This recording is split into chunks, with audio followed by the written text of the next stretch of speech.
Hello, c'est Jenny, j'espère que vous allez bien. On se retrouve aujourd'hui pour une nouvelle vidéo et dans cette vidéo, je vais vous partager 3 recettes faciles, rapides, économiques et qui peut tout à fait se congeler.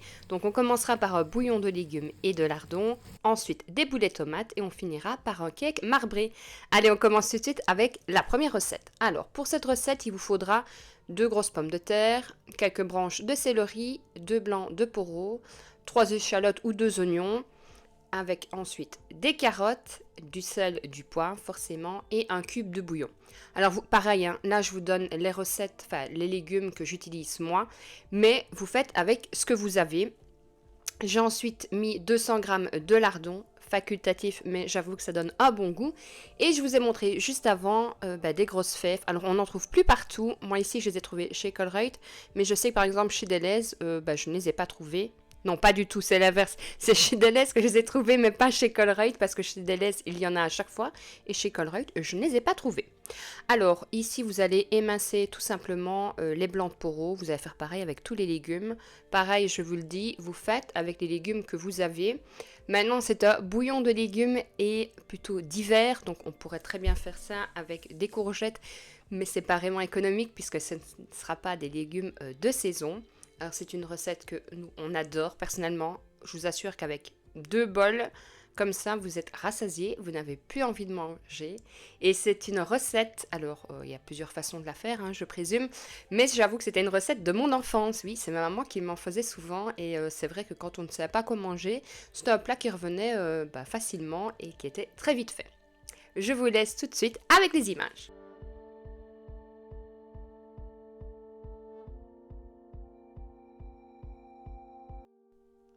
Alors ici, j'ai choisi des légumes qui cuisent plus ou moins tous de la même façon, du même temps de cuisson. Maintenant, faites toujours attention si vous allez prendre des légumes différents. Si par exemple, je ne sais pas, vous allez prendre un légume qui est très vite cuit, forcément, vous allez le mettre en dernier. Ici, c'est des blancs de poireaux, c'est du céleri, des carottes. Honnêtement, ça cuit pratiquement de la même façon. Et au pire, vous pouvez tout simplement, peut-être ceux qui cuisent plus vite, les tailler en plus gros morceaux, comme ça, vous n'aurez pas de blague. Alors je sais pas chez vous, mais ici il y a énormément de vent. Donc on a eu la neige, maintenant on a le vent, on aura bientôt la pluie. Et c'est vrai que franchement, après les fêtes et tout, on ne sait plus quoi manger. Et j'avoue qu'un bouillon comme ça, c'est vrai que ça faisait longtemps. Ma fille m'a dit, on t'en referait bien une fois.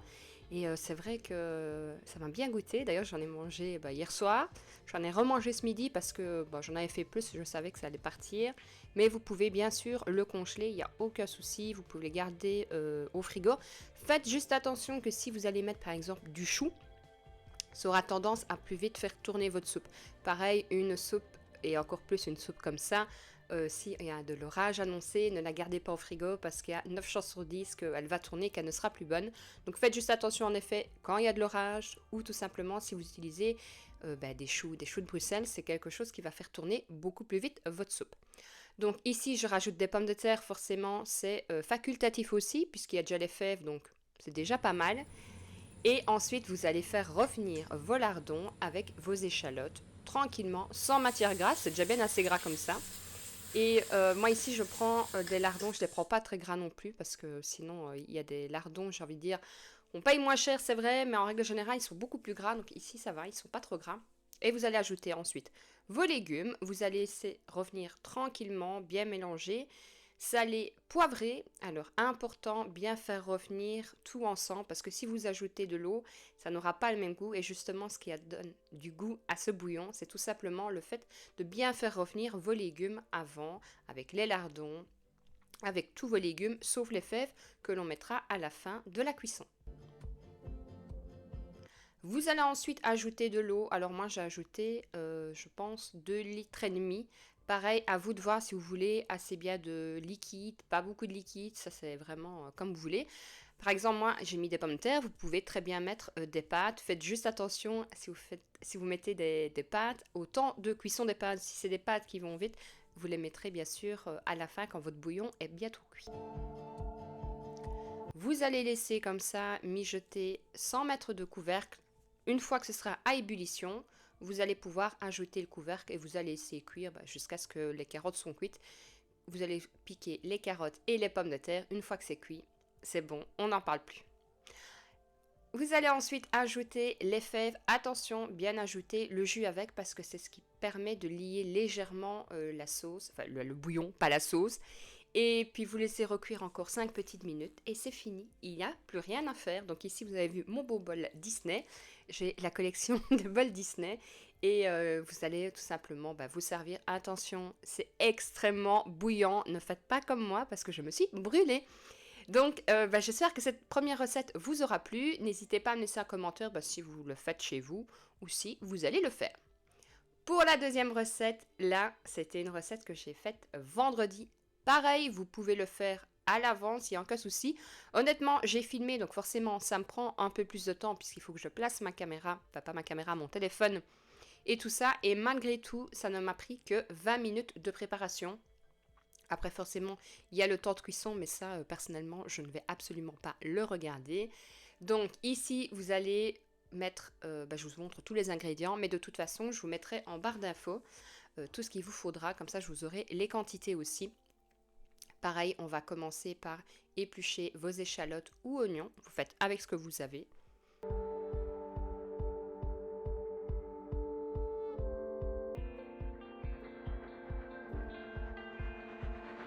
D'ailleurs, dites-moi un peu en commentaire ce que vous avez prévu de manger cette semaine. Ici, mon menu est fait, mais c'est vrai que je me suis dit, on est tous à court d'idées. Je me suis dit que quelques vidéos pourraient peut-être vous donner un peu des idées aussi, pour un peu changer, un peu varier, parce que même moi, hein, je fais souvent des choses, souvent les mêmes. Alors moi, j'ai tendance à faire toujours, pas toujours la même chose, mais tant que je mange, je mange. Parfois, je m'en dégoûte parce que j'en ai tellement mangé. Mais c'est vrai qu'une fois que j'aime bien quelque chose, j'en mange jusqu'à ne vraiment plus en vouloir. Alors ici, une fois que vous avez tout coupé, vous allez mettre du sel, du poivre. Alors ici, mon hachis, c'est un hachis bœuf et porc. Alors, si vous pouvez le faire qu'au bœuf, il n'y a pas de souci. Mais si vous ne mangez pas de porc, je vous conseille de le faire avec du bœuf et un peu du veau parce que sinon le bœuf risque d'être un peu trop sec. Alors, je voulais mettre 2 œufs, mais vous l'avez remarqué, j'ai fait une économie d'un œuf que je vais ranger puisque j'avais 2 jaunes. Donc, c'était largement suffisant. Je me suis rendu compte que mon plat était vraiment trop petit. Je me suis dit que de toute façon, c'était mon compagnon qui faisait la vaisselle, donc ce n'était pas grave. Donc ici, je prends un gant, je mélange tous les ingrédients. La chapelure, en fait, je vous ai pas mis les quantités parce que ça va vraiment dépendre aussi de vos hachis, de la taille des œufs et ainsi de suite. Donc en fait, vous mélangez jusqu'à ce que vous ne sentiez plus, j'ai envie de dire, trop d'humidité. Alors c'est très bizarre à dire, mais vous mélangez jusqu'à ce que vous sentiez que ça devient compact. Alors ensuite, pour former les boulets, ici, moi, je mouille légèrement mes mains et je fais la taille, vous allez voir, de la paume de ma main. Dites-vous que vous pouvez faire des plus gros boulets, mais si vous faites des plus gros boulets, ça va cuire plus longtemps et qui dit plus longtemps dit plus d'énergie. Donc moi, je préfère faire plusieurs petits. Je vais de toute façon les cuire à la poêle et je vais les terminer au four à 180 degrés gentiment. Comme ça va beaucoup plus vite aussi qu'à la poêle et il n'y a pas de risque non plus que ça crame tout simplement. Alors je peux vous assurer que je m'étais dit que j'allais les faire et puis j'allais en congeler. Donc il faut savoir aussi que je vais les faire à la tomate. Par contre, ils ne seront pas tous dans la sauce. Je ne congèle jamais mes boulets avec la sauce simplement parce qu'une fois que la sauce est mise, le boulet va continuer à absorber la sauce et quand ça va être au congèle que vous allez le décongeler, je trouve que ça rejette trop d'eau et je trouve que le boulet en lui-même perd sa texture. Donc je congèle ma sauce d'un côté et je congèle mes boulets de l'autre côté.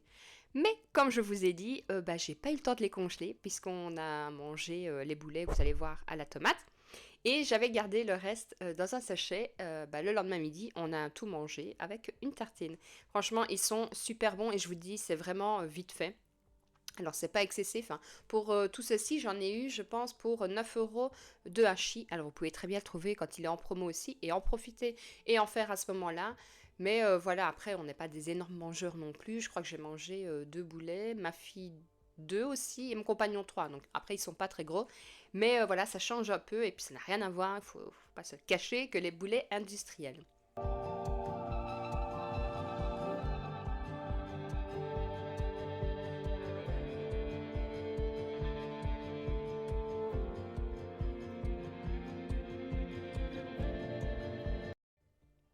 Vous allez ensuite faire fondre du beurre et un peu d'huile d'olive. Vous allez préchauffer votre four à 180 degrés.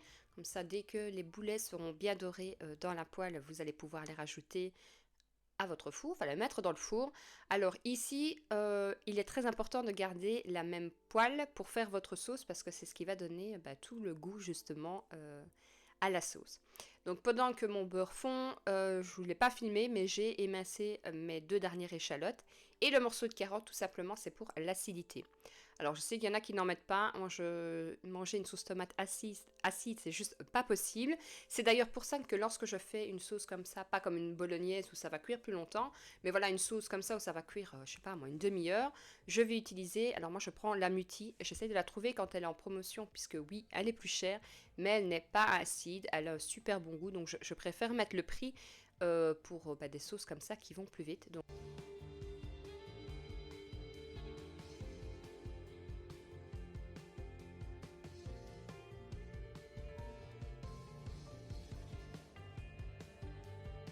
Donc ici, pour ne pas casser mes boulets, je vais tout simplement prendre 2 cuillères parce que c'est pile poil la façon de faire. Je trouve que c'est super pratique pour retourner les boulets et ne pas les aplatir, les abîmer. Et là, je vais les dorer de chaque côté. Une fois que les boulets sont dorés, je vais simplement les retirer, les mettre dans un plat qui vont aller direction le four. Pour à peu près 20 minutes, 20-25 minutes, ça dépend aussi la taille de vos boulets.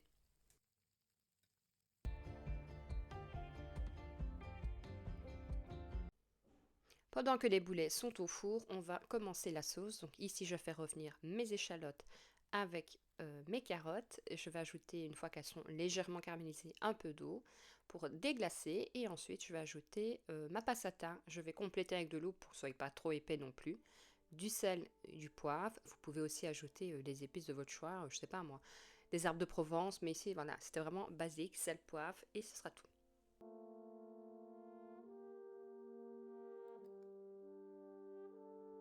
Ensuite, on met un couvercle et on laisse cuire tranquillement. Quand les boulets sont cuits, on va les mettre dedans. Et malheureusement, vous n'aurez pas l'assiette parce qu'on a tout mangé tout de suite et j'ai complètement oublié de vous filmer, mais franchement, c'était vraiment bon. Pour la dernière recette, ce sera tout simplement un cake marbré. Alors pareil, je vais vous mettre tous les ingrédients en barre d'infos, ce sera plus simple parce que sinon vous allez devoir vous amuser à mettre pause toutes les 2 secondes. Sachez qu'ici j'utilise de la farine fermentante. Alors je pourrais très bien prendre de la farine classique avec de la levure, mais celle-là est vraiment top. J'ai pas besoin de rajouter de levure et en plus de ça, ça donne vraiment une légèreté. Enfin, moi je la trouve exceptionnelle. Mais je vous mettrai de toute façon la recette avec le sachet de levure.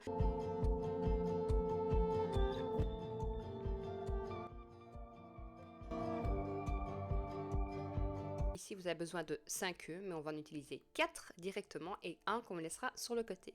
Donc, vous allez commencer par séparer les jaunes des blancs, tout simplement. Vous réservez les blancs sur le côté et alors là, vous allez mélanger les jaunes avec le sucre. Alors là, c'est un moment super important parce qu'il va vraiment falloir mélanger correctement, bien faire mousser, que ça devienne blanc. C'est ce qui va apporter de la légèreté à votre gâteau. Et si vous ne faites pas ça, votre gâteau ne sera pas aussi léger que vous allez voir à la fin de la vidéo. Vous pouvez le faire au batteur, vous pouvez le faire au robot. J'avais pas envie de salir 50 000 bazars. Donc je me suis dit, allez, on prend ce courage à 2 mains et on le fait manuellement. Après, il n'y avait pas une grande quantité, donc franchement, c'est super vite fait. Alors, vous allez faire fondre aussi le beurre et le chocolat. Moi, je les fais au micro-ondes doucement, bien surveillé. Pendant ce temps-là, vous allez ajouter le dernier œuf à la préparation, bien mélangé. Et une fois que ce sera vraiment bien mélangé, vous allez pouvoir ajouter votre beurre fondu. Toujours attention, quand vous ajoutez du beurre comme ça qui est chaud sur des œufs crus, bien mélanger tout de suite pour ne pas que les œufs cuisent tout simplement.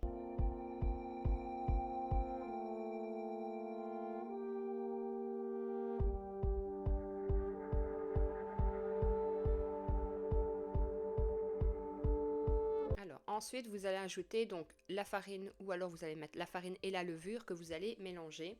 Alors vous faites petit à petit. Après, c'est une farine extrêmement fine, donc je sais que ça fera pas de grumeaux. À force de faire des gâteaux, je finis par la connaître. Et puis ma patience, on a eu marre. J'ai tout mis d'un coup et j'ai mélangé, mais j'ai pas eu de souci. Alors sur le côté, vous ne le voyez pas, mais je suis en train de monter mes blancs en neige, enfin mon robot. Et malgré tout, je ne sais pas ce qu'il y a eu. Est-ce qu'ils étaient peut-être trop froids? J'ai mis ma pincée de sel et tout, mais ils n'ont pas monté super bien. Ils ont monté légèrement, mais ça a quand même été, vous allez voir. Alors ici, je vais diviser la pâte en deux puisque c'est un marbré, donc il y aura une partie chocolat et une partie vanille. Ici, pareil, si vous n'avez pas de l'extrait de vanille, vous allez mettre tout simplement du sucre vanillé. Alors, vous mélangez bien, histoire que tout soit bien absorbé dans la pâte. Et puis, de l'autre côté, vous allez mettre le chocolat qui aura été fondu. Dites-moi un peu en commentaire si ce genre de vidéo vous plaît, tout simplement, parce que voilà, ça change un peu aussi du système des enveloppes, même si je trouve que ça se rejoint, hein, parce qu'il n'y a rien à faire quand on fait maison. C'est meilleur pour la santé, et puis surtout, ça permet de faire de belles économies. D'ailleurs, je vais bientôt vous sortir ma vidéo justement sur ma planification, et vous allez voir que je vais faire super gaffe à mon budget, donc du coup, je vais faire beaucoup maison. Donc vous aurez peut-être beaucoup de recettes.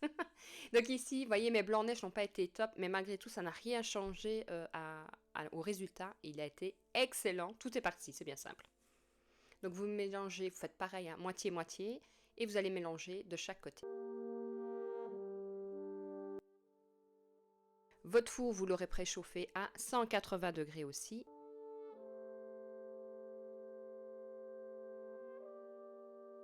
Et alors ici, moi je prends un moule à cake et je rajoute tout simplement du papier cuisson que j'ai mouillé puis essoré, je vais dire ça comme ça, parce qu'il se met plus facilement dans le moule. Après, vous pouvez ne pas mettre de papier cuisson et beurrer. C'est juste que par facilité, de 1, il y a moins à frotter sur le moule et je trouve ça beaucoup plus facile pour des moules. Vous allez mettre une couche chocolat, une couche vanille, une couche chocolat, une couche vanille. Et je vous conseille de terminer par une couche de vanille, tout simplement parce que le chocolat est un aliment beaucoup plus sensible qui aura tendance à brûler si jamais, je ne sais pas, moi, votre four est un peu trop chaud, vous l'avez oublié ou que sais-je. Je préfère tout simplement terminer par la vanille parce qu'il y aura moins de risque d'avoir un petit goût, j'ai envie de dire, brûlé si vous l'avez laissé un peu trop au four. Donc terminez toujours par la vanille. Alors c'est vrai que je fais souvent des cakes, mais je fais plutôt cake aux pommes, cake au citron. Je suis une grande fan, d'ailleurs c'est mon préféré.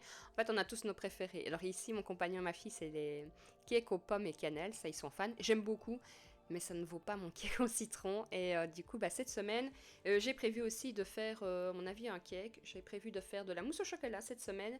Et je vais faire des cookies, puisqu'elle m'en réclame depuis un petit temps. Mais je vais peut-être faire un cake aussi, puisqu'on va essayer de faire des économies et de ne pas acheter trop de gougouilles, j'ai envie de dire, hein, trop de bonbons pour les collations. On va les faire maison. J'espère que cette vidéo vous aura plu. Je vous laisse avec les images du cake qui sera sorti tout chaud du four. N'hésitez pas à me laisser un petit commentaire, à liker, partager et ça me fait super plaisir. Et n'hésitez pas à vous abonner pour de prochaines vidéos. Je vous fais de gros bisous et je vous dis à très vite pour une prochaine vidéo. Ciao ciao!